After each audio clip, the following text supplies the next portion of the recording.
It's another edition of Time About the Movies, and today we're taking a look at the four films of September 15th, 2006. Now, on today's show, we have a film starring The Rock as a football coach, dealing with a bunch of juvenile delinquents, if you will.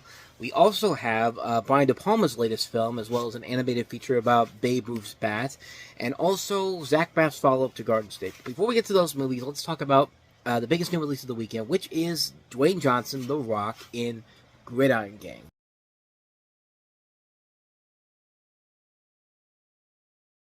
So in the Kilpatrick Juvenile Detention Center, the supervisor and former football player Sean Porter, played by Dwayne Johnson, sees the lack of discipline, self-esteem, union, and perspective in the teenage interns and proposes to prepare a football team to play in one league.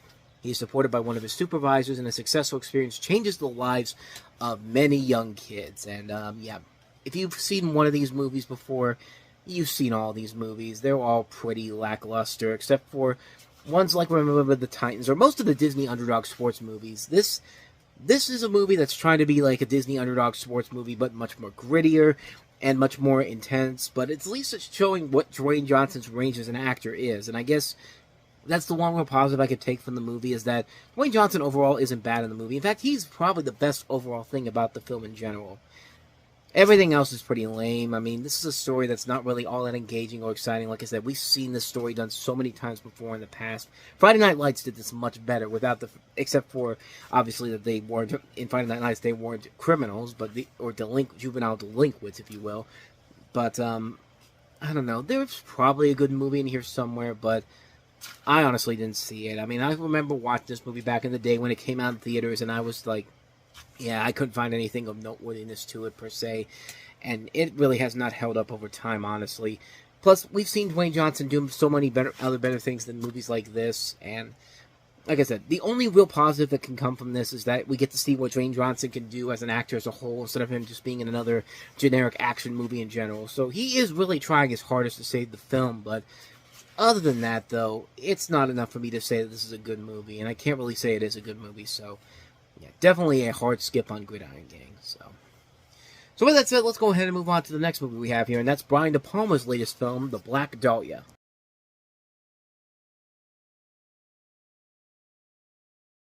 So yeah, you've got Brian De Palma, who of course directed great movies like Scarface, The Untouchables, and James Ellroy, who of course wrote LA Confidential. This feels like a film that should be an all-around winner, and for a lot of people it wasn't. I personally really enjoyed the hell out of it, though. You have a story that is following two Los Angeles Police Department detectives investigating the murder of Elizabeth Short, played here by Mia Kirshner, and it leads to a series of shocking discoveries. The two cops are played by Aaron Eckhart and Josh Hartnett. They come across all these different people, including Hilary Swank and also Scarlett Johansson, and it's a really good movie. I really like it a lot. I think it's an engaging mystery. I like how gritty it is. I like how dark it is, and a lot of people didn't like it back in the day. A lot of people thought the plot was way too convoluted and thought that the story didn't make a whole lot of sense overall.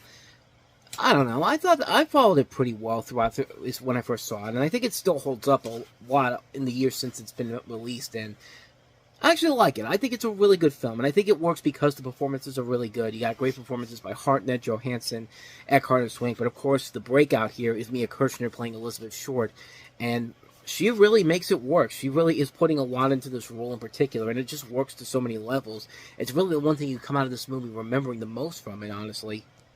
And like I said, I like how dark and grisly it gets, because it's not afraid to get intense when it needs to. And for a story like this, it really does need to be an intense film in general here. And because the film unfortunately failed at the box office, De Palma was basically outed from Hollywood because of this, and a lot of his movies were essentially bought by independent studio makers, which I think is really a disappointment, because the guy still has it. I mean, he's still got what it takes, and, you know, I mean, he could have been a really good director overall if he had continued making movies under the studio system, but to be honest, a lot of his independent movies that came after this have not been really that good. In fact, The Black Dahlia, I would probably say, is his last really good film overall. It's not one of his best films overall, but it's a film I think deserves a lot more attention than it gets, positive attention. It's a really good movie, a lot of great talent on board in the cast, a good story. It's not afraid to get dark and grisly when it needs to. I thought it really worked very well. I think I'm one of the few people that actually really like this movie a lot, but I think it still holds up. I think it's a really good film. It's definitely worth checking out, in my opinion. Definitely check it out, The Black Dahlia.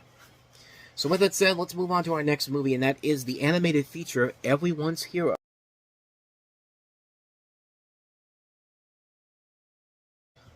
So yeah, this is a film that exists, unfortunately. The story is about a young boy named Yankee Irving who finds himself at an extraordinary crossroads. He has a chance to be a hero and make a difference against incredible odds, or he can play it safe.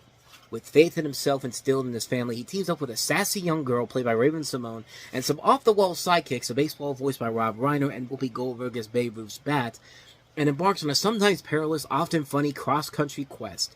In the process, he restores his family's honor, befriends the world's biggest sports superstar Babe Ruth, played by Brian Dennehy, and reveals the hero within. Man, that's the sappiest premise I've ever read in my life. And, hey, Christopher Reeve was one of the directors on this movie, who made this movie before he passed away. Why is he involved in this? We don't know. You know, would it have helped the movie if he was alive to finish the entire film? Probably not, because this is a really stupid idea as a whole. I mean, the movie is literally about features Whoopi Goldberg as Babe Ruth's bat. For whatever reason, I have no idea.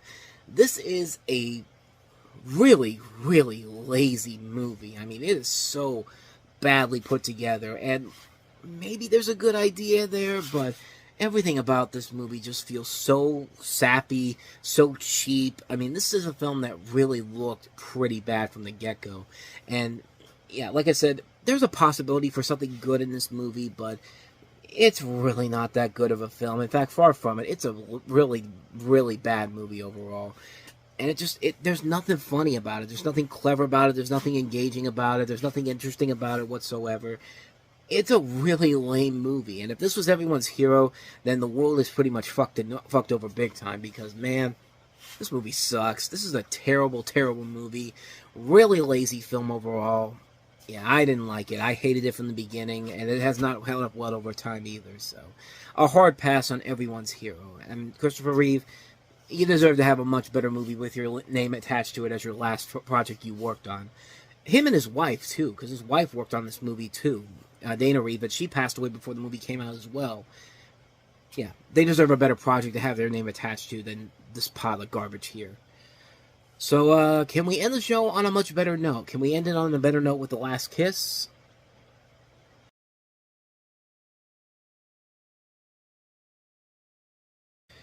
Yeah, this was Zach Braff's big follow-up to Garden State, and unfortunately, not as good. In fact, not even good whatsoever. The plot revolves around a young couple and their friends struggling with adulthood and issues of relationships and commitment. Zach Braff is married to Jacinda Barrett, and he decides to go out on this relationship with this other woman, played by Rachel Bilson from the OC, and it just essentially creates chaos and havoc all around, and basically half of the rest of the movie is literally Zach Braff standing outside of Jacinda Barrett's door asking him to forgive him, and no joke, that is literally the rest of this movie. This movie is so bad. This is a poorly put together movie on so many levels, with a top talented cast all around here. You know, Zach Braff, Jacinda Barrett, Casey Affleck, Rachel Bilson. You have Harold Ramis in here. Tony Goldwyn directed this. Blythe Danner, Tom Wilkinson. You know, a lot of really good talent in this movie. And the script was written by Paul Haggis, who just won an Oscar for directing Crash. And with all that talent involved in this movie, you would think that there would be something interesting and something more engaging here, but no, there's just not. The first half of the movie isn't bad. It's just bland, it's mediocre, it's nothing incredible. And then the second half happens when, you know, all hell breaks loose and Zach Braff is trying to get back with Jacinda Barrett, and that's the rest of the movie. I'm not even kidding you. When I saw this in the theaters back in the day, I was so bored by the end of it. I just couldn't take it anymore. I was just like, I was literally on the cusp of walking out of a movie. I'd never walked out of a movie at any point before this movie, but this would have been the first one I would have ever walked out on, because it was just getting so boring and so pretentious. As soon as that last part of the movie happened, it was just like, come on, just get over it already. Just get on with it already. Like, shit or get off the pot is what I wanted to say. And then when it comes to the inevitable conclusion, I was just kind of like, you got to be kidding me. You made me sit there for that. This is not a good movie, and it's a shame because, like I said before with Garden State was that one big really good movie that Zach Braff did. And then after that, just whatever movie he put himself in, he just could never find that magic that he did with Garden State. You know, this, The X, Wish You Were Here, Going in Style, all these movies that had potential to them, and they just couldn't work in any way, shape, or form. And the movie just ends up being an overall mess of a film. And this is definitely an example of where the ship began to really come down. And it's just like, yeah, this is not a very good movie. And it's a disappointment, too, especially coming off a Garden State. I really wanted to see what Zach Braff can do after that. And for this to be his big follow-up film, and this is the end result of it, yeah, it really did not come together well. So, yeah, a hard skip on The Last Kiss. Just a bad movie overall. And so, with all that said, we wrap up another edition of Time About the Movies. Now, the next time we meet, we'll have 5 movies to look at, including the long-awaited sequel to Jackass the movie, Jackass number 2. We have Jet Li's Fearless. We have James Franco in one of his many flops in 2006, Fly Boys. Another big misfire of a film, the remake of the Best Picture winner, All the King's Men, and Michel Gondry's latest film, The Science of Sleep. So we got 5 films to look at overall. We will take a look at all those movies coming up on the next episode. That'll be coming up tomorrow. But until then, thank you so much for watching. And if you want to see more videos like this, please hit the playlist on the next page. Check out the previous episode. And also don't forget to hit the like, subscribe, and notification button so you get updates on when new videos come out, because we post here every day. Now, with all that said, I am off. I will see you guys next time. And until then, as always, take care.